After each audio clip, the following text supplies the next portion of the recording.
This is the Military Heritage 1733 French Cavalry Pistol.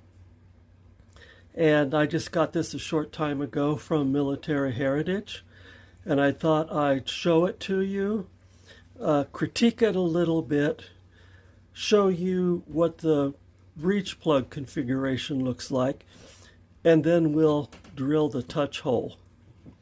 And then finally we will test it out. As you can see, I don't have a flint in it right now, but it does throw a good shower of sparks.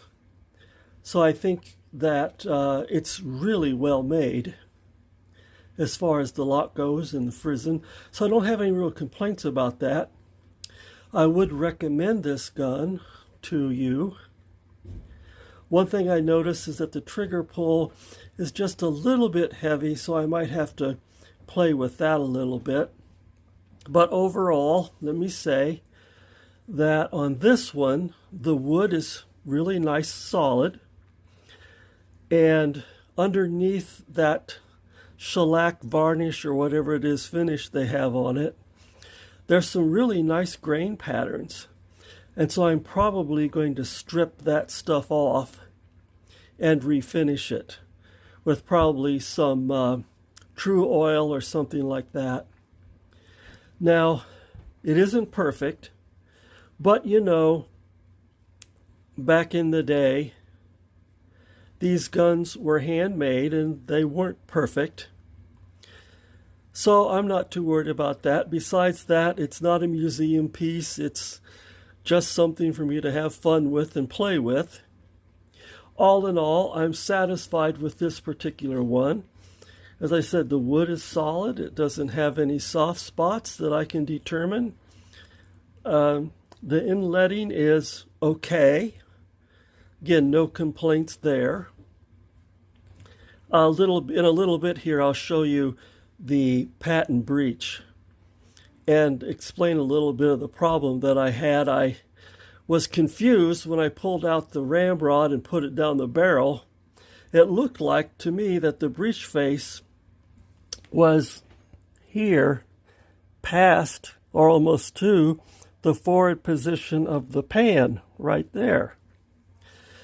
But then in looking down the barrel, I saw that actually it has a powder chamber that goes all the way back to here, and actually closer to here, past the indication of where the touch hole is suggested to be drilled.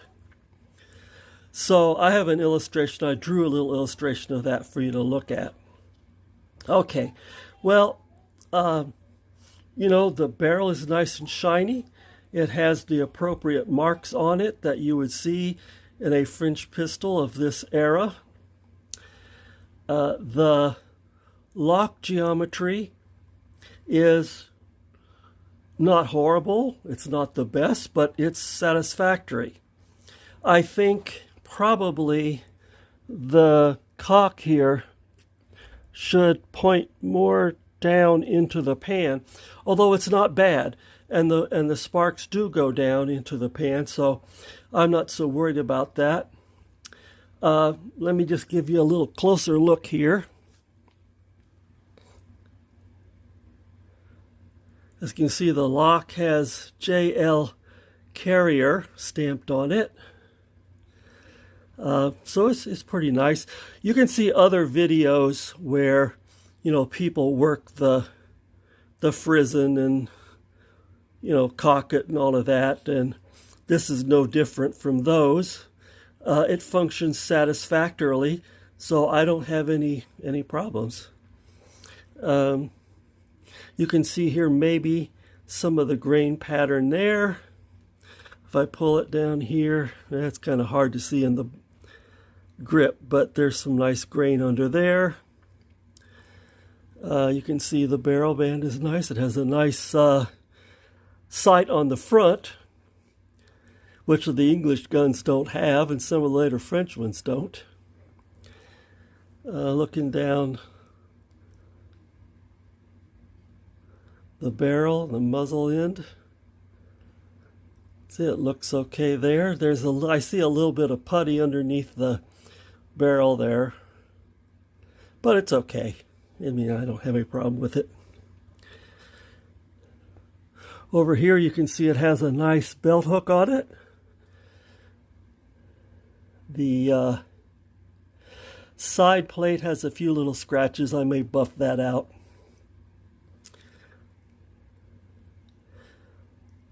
You know, the screws are nice.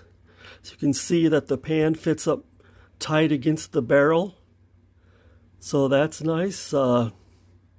Again, no problems with it that I can see that are serious enough. So I'm going to drill that touch hole out, and we'll give it a try. So I thought you'd just like to see it. Again, other people have demos of this gun, and they also show the lock functioning. And you know, this one has some pretty heavy springs. We'll see how well it does on the flints. Again, as most people show you that they don't like the ramrods. And same thing here. These ramrods are pretty, you know, delicate. I don't particularly care for it. It'd be easy to break these things. I'll probably use a range rod most of the time. But if I'm careful with it, you know, I could I could probably use this.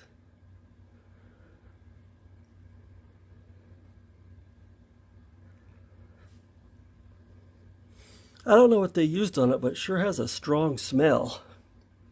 And the finish seems to rub off on your hand, so I may work this over a little bit. Who knows, I might even refinish it. Once I strip off the finish that's on it, the varnish, shellac, whatever that brown stuff is, I may refinish this thing as well, or try to make a new one out of some, maybe some hickory or something. So we'll see. So I thought I'd give you a quick presentation of it. I'm satisfied with it. If you want one to play around with, I guess I would say I recommend it. The pin stock on it is pretty large. I think it should be smaller, but that's okay. I mean, again, it's not a showpiece.